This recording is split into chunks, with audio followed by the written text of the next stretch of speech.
soon. All Bam, right, we're live. we're live. How you doing? I'm doing well. I've got a Propel, got a Coke Zero. You never see me with my monsters on these because I always It's drink too those in the late. mornings.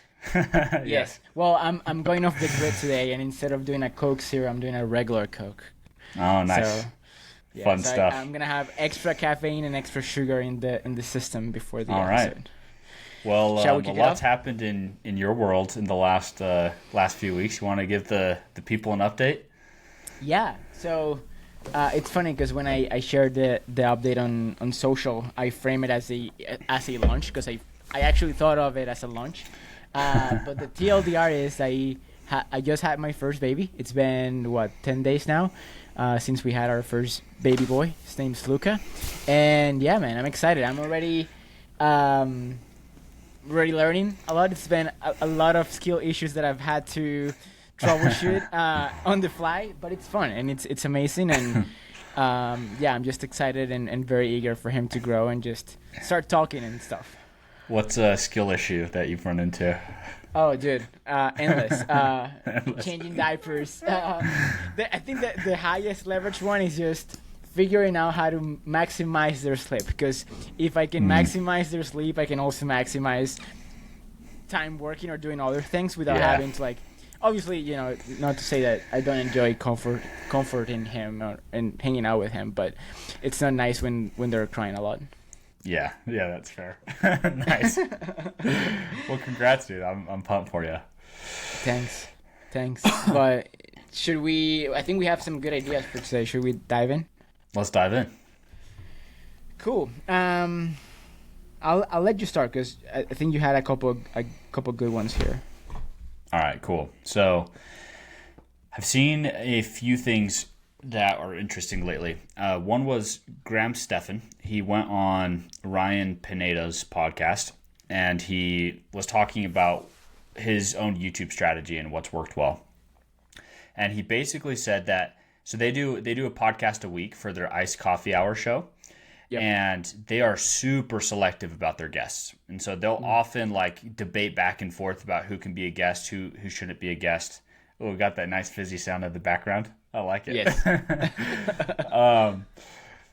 But he said all of their biggest hits have come from like something big happening, mainstream media, and then they get that person on. And so like they got Clavicular on, who's like the looks maxing guy, which is like super popular right now, and that one popped off. And there's been a few of them that are like 5x performers on their regular ones, and it's all related to some recent.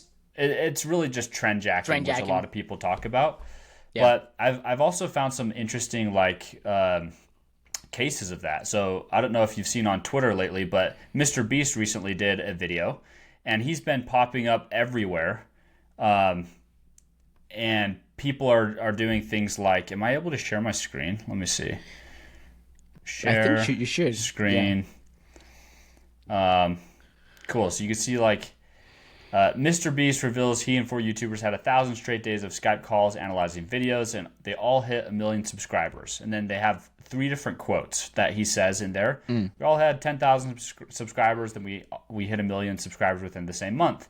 And it comes with this Yep, 1 minute video retention. of Mr. Beast talking about the experience. And this got 3 million views. And like, okay, so this guy, there's nothing really original about this. He just picks what's like an interesting angle from this video that came out like 2 days ago and posts Yeah. it, right? And it worked really well. So I thought I would try it myself. And so yesterday I did this one,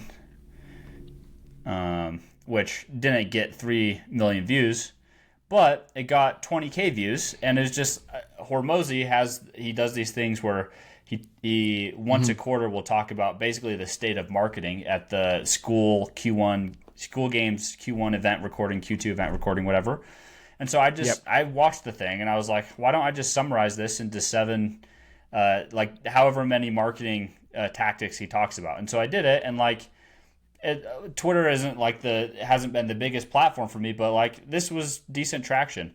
And so I just think this is a great opportunity. If anyone's like really struggling, especially to get attention and traction, just like wait for one piece of big news or one video to come out in your niche and be the first person to jump on it and curate it. And I think, like, full transparency, if I would have put some extra time in this and like had video clips of Hormozy like throughout the Twitter thread, I think it would have done way better. And so, like, just making one excellent piece of content after something really good comes out, I think is a great traffic opportunity. I love that. I'm a big believer of that, and for a long time, I think right now I'm kind of rethinking my content strategy a little bit, but for a long time that was kind of one of my staple formats. Like every single week I would try to do, I call them like a curation based piece, where I would either there's a handful of different ways where I've executed this, but one of them is essentially what you just showed with the Hormozy video. Basically find a piece of content that's related to my subject matter expertise, and then I break down my takeaways from it. I think the other underrated benefit of this strategy is that it doesn't always happen, but if you are curating or breaking down something from someone else and that other person sees the piece of content and they engage with it, and if they happen to have a large audience, then all of a sudden you kind of borrow their traffic and the distribution as well, and that's when you kind of tap into those opportunities to really go viral. Yeah, if they comment on it or retweet it or something, right? Yeah. Yep. Mm-hmm. Yeah, so I thought that one was cool. I'm curious, you have a point that says, are blogs underrated? Are they underrated? So this is interesting. I think the reason why I thought it was interesting is because you and me both are we've been very influenced by Nicholas Cole, and one of Cole's takes is that blogs are, for the most part, useless.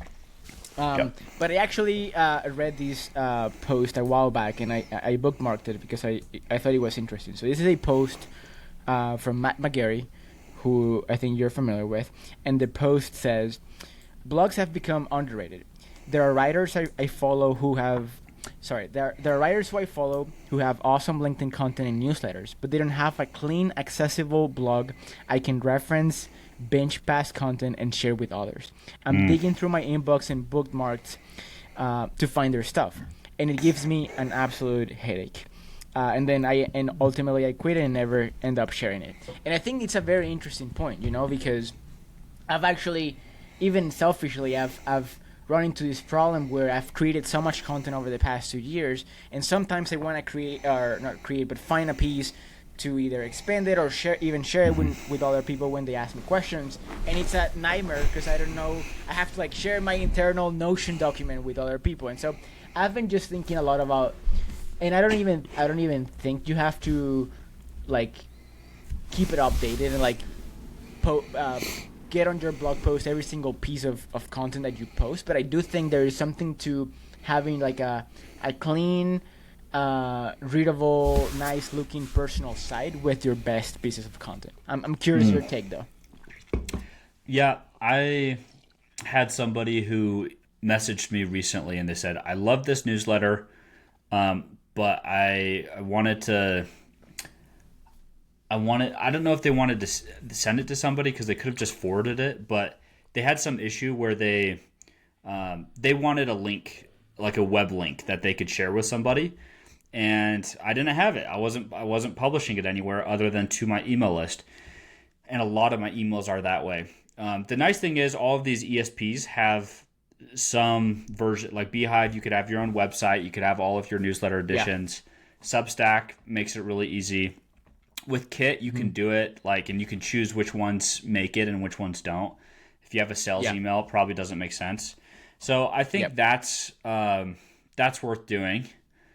But I guess it's not a blog in the sense that you're trying to get SEO traffic. It's a blog in the sense that you are trying to create a library that is easily accessible for your readers. Yeah, I think like think YouTube. This might have YouTube is basically a library of videos, right? Correct. Yeah, and I mean, if you think about it, I think every social platform does this in a way or another. You could go to my LinkedIn feed and browse through everything I've posted, but it's not a very efficient or clean experience. The other way, I think that the way to think about it, and I think this was a term that I heard from Sean Puri, was creating. I actually forget the exact name, but the idea was like, how can you create a bench library whenever somebody first finds you and they're like in that stage where they are really they're finding your ideas very compelling. How can you make it as easy as possible for them to like go down your rabbit hole, if you will? A bingeable content library. Yeah, no, I think that's a great point, and it's a problem that I have not solved. I have a lot of, and you and I both probably could make it way more easily accessible. And we've kind of done this maybe with like one page that hosts all of our lead magnets maybe. But yeah, I think we could do a better job with it. Well, add it to the list. Yeah, add it to the list. Many things to do. Yes. Cool. Should I, I'll jump in with the one-time offers. Cool. So, let me just pull this up really quick. All right, so I was really close to a revenue goal yesterday, a monthly revenue goal, and I needed like 3K more. And I didn't want to go like bug my clients and, try to upsell them last second on something. I have some clients in the prospects in the pipeline, but I didn't think any of them were going to close on time. So I was thinking through some options of what I could do, and thought of just like launching a low ticket $99 workshop, which I think would have worked. But if I'm going to do that, I'd rather squeeze the juice out of it. I just wanted something fast to make 3K. And so I basically said to my email list, my 8,000 person email list, if you've been wanting to get serious about LinkedIn, don't want to commit 15K for my 3-month package, this is for you. For just 5 people, I'm going to do a LinkedIn content and warm outreach sprint with 7 done-for-you posts, personalized Loom, reviewing your profile, 30-day content roadmap, 5 lead magnet ideas, a hand-built sales nav list and exported to Sheets, and 2 custom DM scripts. End result, you'll have a week of content, month of content ideas, scripts, and a targeted audience list you can use immediately to start more conversations, book more calls. Normally, I would charge something like $2,500 for this. This is pulled straight from my 3-month 15K bundle. For this sprint, I'm just doing it for $750. Why so low? And then I'd say why. I'm very close to monthly revenue goal. I want to hit it. I decided to create a no-brainer way for some of you to work with me. Here's how it works. Click the link, buy here. I just literally had a payment link and give them like a couple of options, or tell them what's going to happen next. Make a guarantee. If you don't like it, I'll refund you. And I sold out in like 3 hours. And it's awesome. Like, email lists are OP, man. I love it. That's amazing. I will say there, I agree obviously that email lists are OP, but I also think you did an amazing job with the offer. Truthfully, like, I almost take you up on it. I was like, you know what? Like, I would have hit you up. I totally would have done it for you. I was like, it would be nice to not write my content for a whole week, so I could have Matthew do it for me. I think it was an amazing offer. It was extremely tangible. I like that you price anchor to your package. Even with the subject line, it was also very clear that it was a special offer that you were making. You offer a guarantee, so you made it a no-brainer. Maximize the perceived value of it. You also reduce all of the risk. So I'm not surprised really that you sold out so quickly. I think my only question, I actually think there is something very interesting to this kind of like very productized service offer, as an attraction offer. And so I'm curious if you would or have thought about doing something like this as a way to just get your foot in the door with more people. Yeah, so one of the reasons I went with this offer was because I thought it would sell well, but a second reason was people who buy a done-for-you service are the people who would buy a done-for-you service, which is my main offer. Whereas most, if I sell a workshop or like, here's how to make your LinkedIn better kind of thing, it's mostly DIY people who aren't going to be prospects for my business. And so I'm very interested to see if, I think of the 5 who bought, they're all on the little bit small side, but I could see 1 or 2 of them being clients down the line if we do a good job. And so that was kind of one thing I was testing for.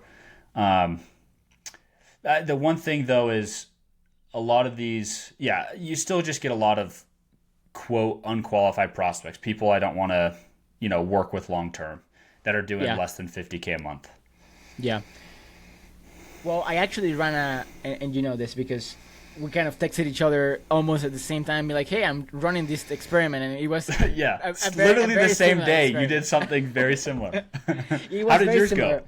Yeah, so the day or the month hasn't ended as we're recording this, so I still think I could close one or two. I think the main difference between the two offers was actually two big differences. So first, I didn't include a checkout link in my email because I wanted to be able to pre-select who I would take on as clients, essentially, because I also was offering like a very compelling guarantee, and the guarantee, like, essentially, if you don't meet certain criteria, like I'm not gonna be able to fulfill my promise, and then I'm gonna have to give a bunch of people their money back, which obviously I don't want to do. And so what was your guarantee? Like, you get 100 email subscribers or something? I said 200. So my offer was $1,500. I'll build and help you launch a whole lead magnet on LinkedIn. And so we'll build the lead magnet, the landing page, all the different assets, help you launch it on LinkedIn, and we'll guarantee that you get 200 subscribers from it.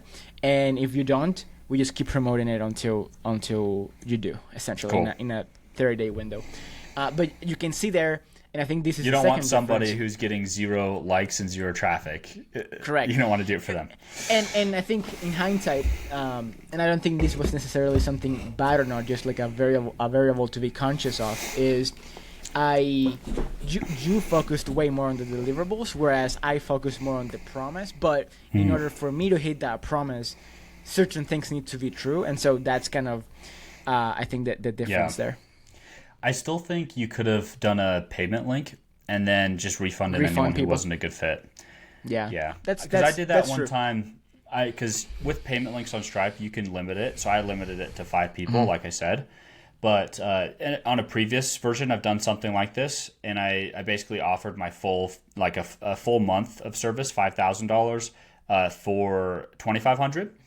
I did payment links, and I said I'm capping it at 2.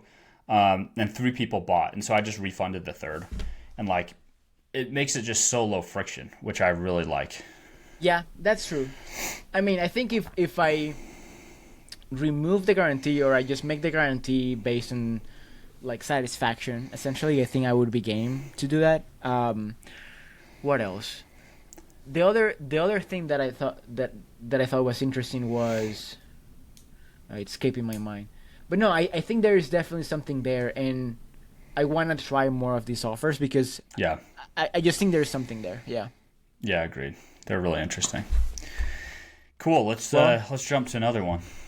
Cool. So this one is actually a triple header. This is a 3 tactics in one. Okay. So I just jumped on a call on a postmortem call with a client. We just executed a launch sequence for them.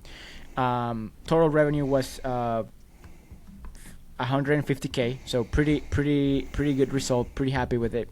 But we were brainstorming some kind of things that we could do better, differently, or add to drive more revenue next time. And I think the context here is it's kind of. What were you launching? Like, what was the price point and what was it? It's a 3K offer, and it's kind of. It's essentially like a group coaching program. Okay. Essentially, without any like one-on-one components, it's like what's the term? Like exclusively group coaching stuff, not like any private one-on-one stuff. And so the 3 ideas that I shared were the following. So the first one was, and this is interesting because this was so we're selling the offer only via email and a sales page. So even though it's a 3K offer, we're not using sales calls, and that's been working pretty well so far. But as you can imagine, there's a lot of people on this email list that want to join, but they don't have the means to afford it. And so the very first thing that I told them was, well, we should create a downsell version of this offer. And every time we launch, at the end of the launch, we should be able to find anyone who clicked on the sales page and didn't buy, or anyone who joined the waitlist and didn't buy, and we should make them an extra offer and be like, hey, by the way, it looks like you weren't able to join the main thing. If you're still interested, and it was like the reason why you couldn't join was financial, you can check this out, and like have like a very straightforward downsell or option to downsell people on right after the launch ends. Yeah. So that's the first one. And would that be like if it's a $3,000 offer, would this be like a $300 offer, or is this like a $1,000 offer? Yeah, I would probably. I mean, you can test it. I think my gut would be for something like this. I would probably go between 300 and 500, just because. Yeah. Low ticket, just like part of the curriculum, not the call, something like that. Literally just the curriculum. I would probably sell, maybe with like something additional here and there, but. I think that's how I would think about it. And you've actually tried this tactic with PGA, right? And you've seen an extra 20% revenue. Yeah. So that can definitely work pretty well. The other one is the only caveat is that this program is not. We're not like the enrollment window is not evergreen, so it's not rolling enrollment. So we're only opening enrollment like once per quarter. But we do have a waitlist like between those enrollment windows.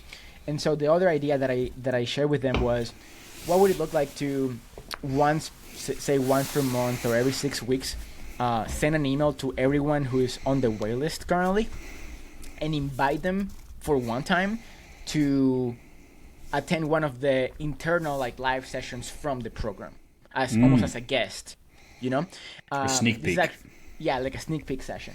I call it like the guest pass, because it's like, oh, you get like a pass to attend one of the sessions once, and then anyone who attends, you can pitch them on joining live, and that usually tends to work pretty well, because it's like the closest thing to like a free trial, like you're literally experiencing the product, seeing how valuable it is, and if you're doing a good job with your fulfillment, that usually tends to convert pretty well as well. Yeah, that's great. And was there a third, or was that the last third? one? The last one is kind of a variation of the second one, which is instead of inviting people to attend the live session, you take one of your live session replays from the month, the quarter, whatever. You make it accessible for a limited period of time, say 2-3 days, and you send an email to your entire list being like, hey, for the next 2 days, you can check out this recording.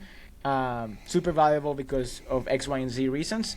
And then obviously there's some kind of special CTA for them to join.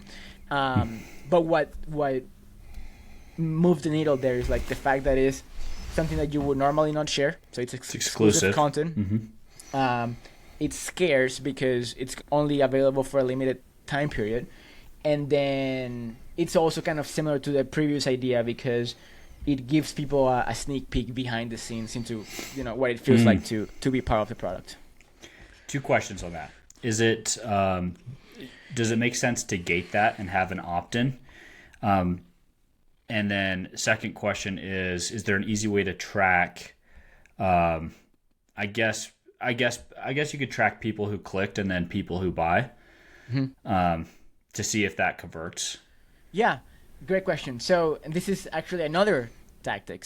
And I'm a nerd. Like, I don't know if people want to hear this, but I'm curious. So let's talk about it anyway. Optimizing for that. Yeah. So I think I've shared this with you a while back, but like this was probably last year at some point. But we were essentially sending an email to our PGA list, and we mistakenly. The purpose of the email was to share a lead magnet, and we mistakenly linked to a landing page instead of the asset itself. Yes. And what happened was super eye-opening because we sent people to the landing page, then a bunch of people opted in, even though we already had their email address. But then on the back of that landing page, there was a thank you page with a call to action to book a call, and we booked a bunch of calls as a result. And we were like, what's going on here? And so I think that the kind of the meta takeaway is like, people, or at least in our experience, people are more likely to take an action right after they've already taken an action. Yes. And so even though you technically have their email and you don't really need them to sign up for the landing page, having the landing page there is almost like a nice test to see who's actually engaged, and those people who are engaged and take the action are also more likely to then take you up on the other thing. Yeah. So if you were to do it in this case, do you think you would put I think so. Yeah. landing page up front? Yeah. And then you would just afterwards check and see who clicked on this link and did they get a tag that they bought? Yeah, that's one way to do it. If you get more advanced, like there's like attribution software that you can have like URL parameters and stuff like that, and then track it. But the basic way would be, you basically have 2 tags. Yeah. Yeah. As you're saying this, I'm just thinking of how to implement it for a client of mine. So I love it. Yeah. I've tried UTM one thing like this before. Yeah, UTM. What was it? I tried essentially what you said with, I can't remember. There was some issue we ran into, which was, I can't remember what it was. So I couldn't tell you right now, but I think it's worth trying again because you do get a lot of high intent traffic. Mm-hmm. I think the live would work better than a replay though. Yeah, I think the live is very interesting.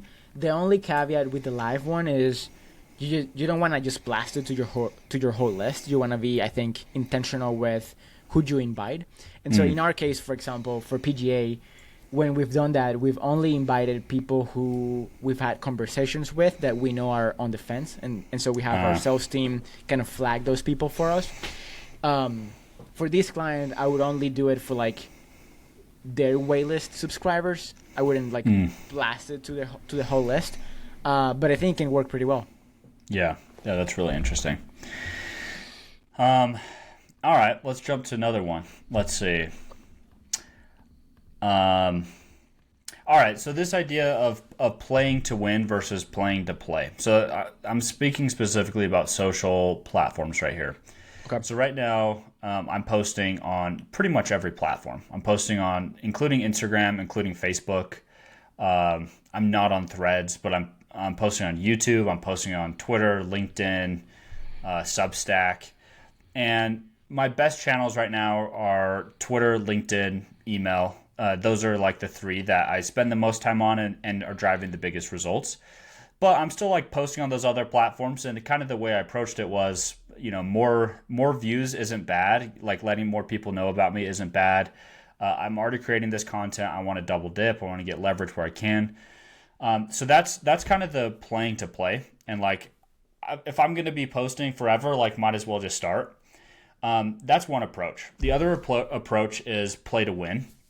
And that's where you say, I'm not going to start another channel until I know I can just murder the channel. And then you start on Instagram and you commit to spending an hour a day, and you create, 2 reels every single day, and you edit them, and you make sure that you get traction. You do whatever it takes.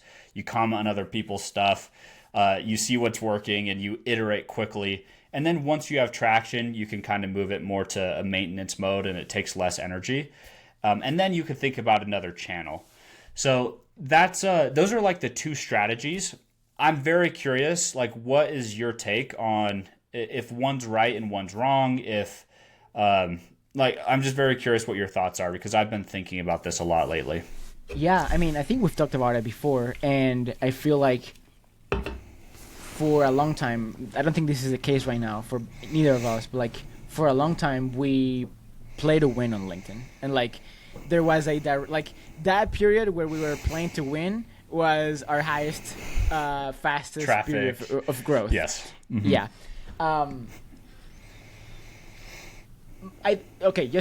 I'll just brain dump some ideas. So I think my pushback on playing to play is that it's almost like the additional effort, even if it's small, that it takes to copy and paste the content across all of those different platforms is not worth the little leverage that you do get on those platforms just by getting a couple hundred extra views, and I think even in your case you're actually doing it in a pretty efficient way. You don't do it yourself, you have someone do it for you on your team. you have it dialed in. So I don't think I assume you spend a lot of time thinking about like, oh, did that tweet go live tomorrow? Like, like you're not really in the weeds thinking about it, but at the same time, just as a thought experiment, what would it look like for your team member who's currently doing that activity to, instead of spend that time repurposing each piece of content across a gazillion places, to like for them to research what's actually working on the main platform that you want to really go big on, what's working, and then So I don't know. I feel like I would rather play to win, and I think if what channels are you on right now? And what are the channels you're posting on right now, and what channels would you say you're doing, like what strategy are you applying to each of them? Yeah, right now I'm primarily playing to play across the 3 platforms where I'm posting, which are LinkedIn, X, and Substack. LinkedIn is basically the main one. Given that I've been prioritizing growing the agency, that's been kind of on maintenance. Like I've still been writing like at least 1 or 2 net new pieces every single week just to keep it fresh. But with the big baby launch, like I had to go full maintenance, So it was agency, baby launch. There was no way I could keep writing new pieces. So I've put LinkedIn on maintenance for now. X I've been using almost as I think this might actually be another category, but I've been using X almost as a public notebook, where I just wanted to have like some kind of medium where I could just kind of capture and internally document what's going on. Yeah, almost like as a public journal, and I really like X for that. And I mean, I was using, or I was writing a handful of, or sharing a handful of thoughts here and there on X. I was like, well, I might as well do what Matthew's doing and have my assistant help me repost those tweets on Substack.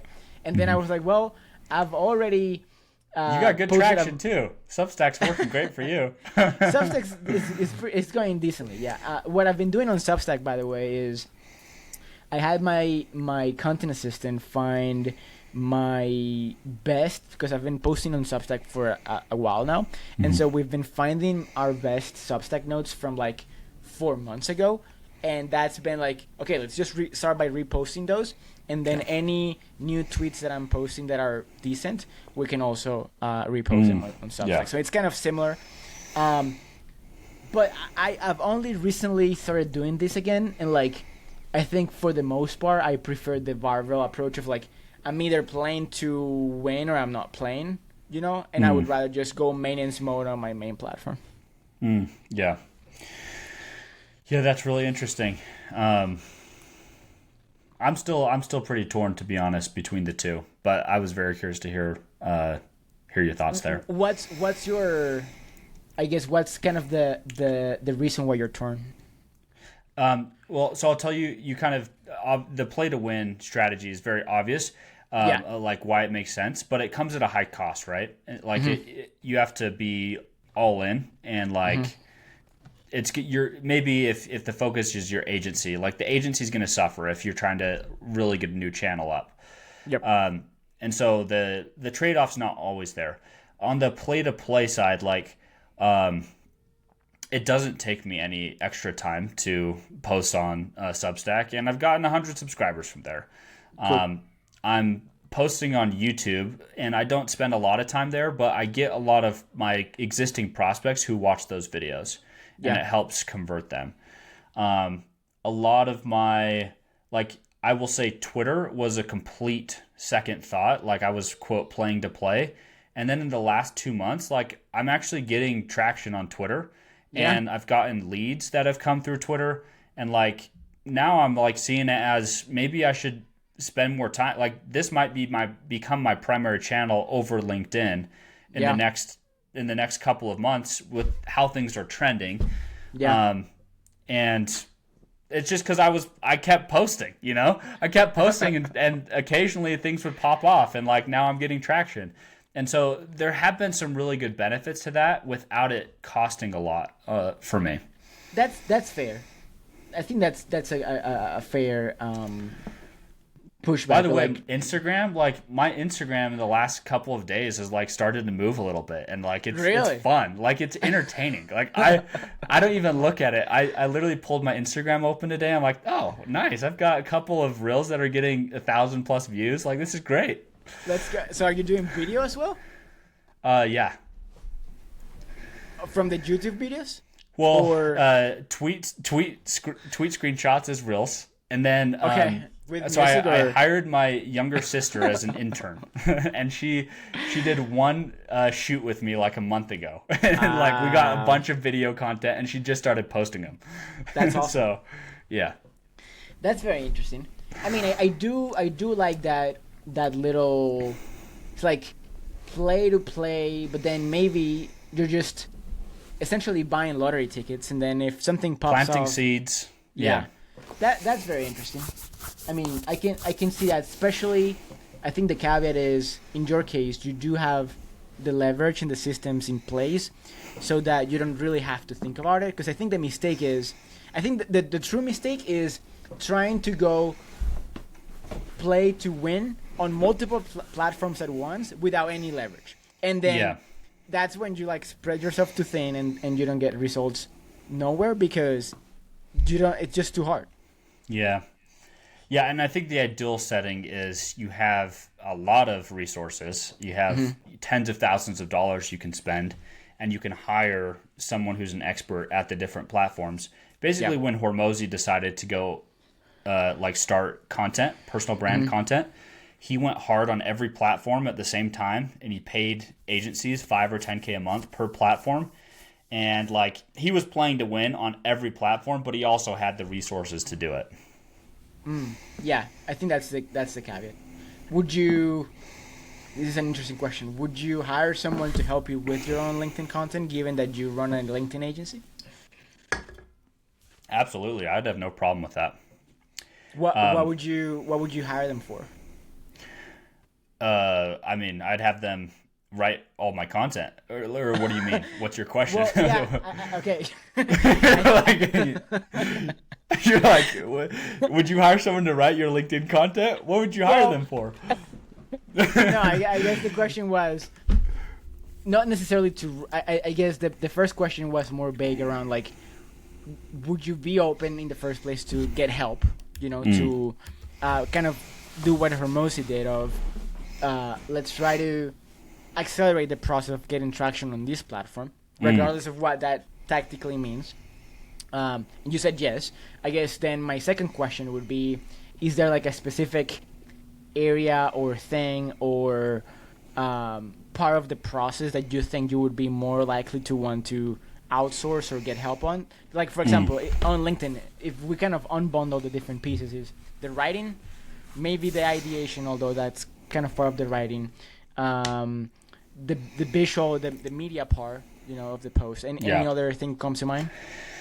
Yeah, if I were to hire somebody, I would not hire another agency. That's what my agency does, and so I would want it handled internally, and I would just have a writer treat me like another client. And what I would do is, with every client, is I try to set up a content engine whether that's interviews or whether a client is posting YouTube videos or newsletters, whatever, where there's consistent new, fresh content coming out.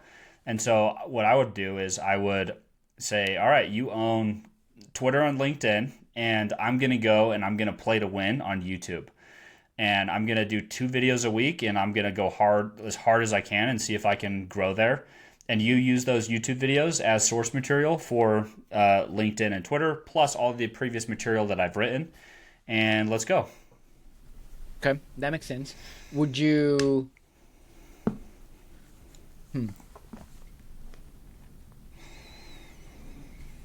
That makes a lot, and obviously you're in a very unique situation because you run a content agency. Sure. But if there was, my question was, it actually just came to mind.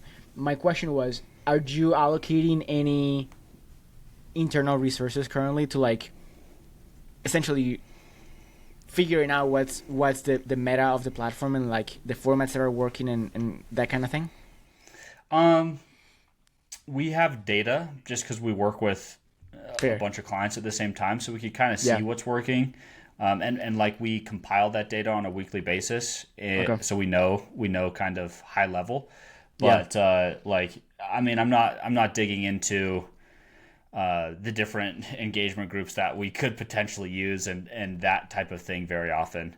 But you and Yeah. I too, like I'd say as far as like quote market research on the social platforms, we're sending stuff to each other all the time. Like, Yeah. hey, this seems to be working well. Like we should try something like this. And so I feel like that's where I get a lot of this stuff. No, I agree. I think that's probably the 80-20, although I do think there is something to be said, and this is something that I've been talking with Dick and Cole about recently, because I do think more and more, especially, I feel like like the people who are playing the game, most people are like, and who are playing the game seriously of content, people have leveled up. You know, like 3 years ago, writing good hooks was a differentiator. I feel like nowadays writing a good hook is just table stakes. And so my whole thing here is Having a carousel was a differentiator. Now it's just table stakes. exactly. And so my whole thing, or my thesis, is that the new mode is the packaging. And so I do think there's something to be said about having, or at least investing more resources into like keeping your finger on the pulse in terms of what's working from a packaging perspective, because again, hooks are table stakes. Good content is kind of table stake, and so like I do think the way you make it interesting, and one of the big ways you make it interesting and you make it stand out is with interesting packaging that stands out. No, I completely agree. I actually wrote a post. I don't know if you saw this yesterday. I'm going to share my screen really quick about this guy. His name's Kyle Poyar, and check out his media. So let me zoom in a little bit. Yeah. So he'll do like research, and he's sub million ARR, 1 to 10 million ARR, greater than 10 million ARR, and he's got like all of this data. I have no idea where he's getting all of this data, but it looks amazing, and like this awesome. isn't easy to compile. Like this is a moat. Like if I had to go and replicate this, it would be very painful and take me a long time. I agree. Well, since you have even with AI, 100%. Yeah, I think this is a skill. I think the same way writing good hooks is a skill, like figuring out this kind of packaging formats and ideas is a skill as well. And I think, in my opinion, one of the best, like this is one of the people that when I'm looking for ideas that I study is like Ruven Hassid. He's an AI guy on LinkedIn. I think he does an absolutely incredible job with his media and his like packaging. And when you see content like that, in my opinion, you kind of see, look at that. I mean, that stuff is awesome, and it's also on brand. This gives me like the Chris Donnelly kind of vibes. These infographics. Yeah, I think those infographics have, but you see like the if you scroll up the two. One more, that style I think is pretty interesting. The prompt in 2024, prompt in 2026. You can see how there is a version of that you could write or create if you stick with the visual. Because I do feel like some of these you could make with AI. Like I feel 100%. like this one I could make with AI versus that previous guy. It's like the data is too. You still have. It's like the data gathering is half the work. Maybe AI can do the visual. That's fair. I mean, I think you could also say that of some of this too. You know? Yeah. No, that's fair. Yeah, like this one for example. Yeah, that's really interesting. But yeah, that's my TED talk of the day. I think I do think there is a mode in packaging, and I do think, and we've talked about it, right? Of like sometimes you're trying to prompt something like an LLM to get some kind of marketing output, and 80% of getting there is just giving the LLM a great example. You know? Yeah, that's fair. I think there's one more. I know we're kind of running All up good. on our Yeah. time, but did you say like how to maximize giveaways? Was there something you wanted to go Oh, with that one? yeah. I added that one as a bonus, but I do think this one could be an interesting one to wrap up on, because we have come up with all these little ways, and this is something that we actually did a lot of when we were playing to win on LinkedIn. But like Yeah. we came up with all these little tactics to like make the most out of every single giveaway that we run, and I don't think there's a lot of people doing this kind of thing. So I thought it would be fun to kind of just rattle through them. Sure. Of what's working best for giveaways? More so, like, I'll give you an example. So in the past, right, again, we were playing to win. We were like, okay, how can we maximize the number of comments, email subscribers, and leads that we get from every single giveaway that we do? Yes. And one day we were like, well, what would it look like to, after we have sent someone a DM with a link to the landing page because they commented, what would it look like to go back the next day and send them another DM following up to see if they actually opted in? Would that increase subscribers? And turns out it did. So all of those little all the tactics. little hacks. All right. Yeah. This is fun. I mean, do you want to share the sauce here? Let's see.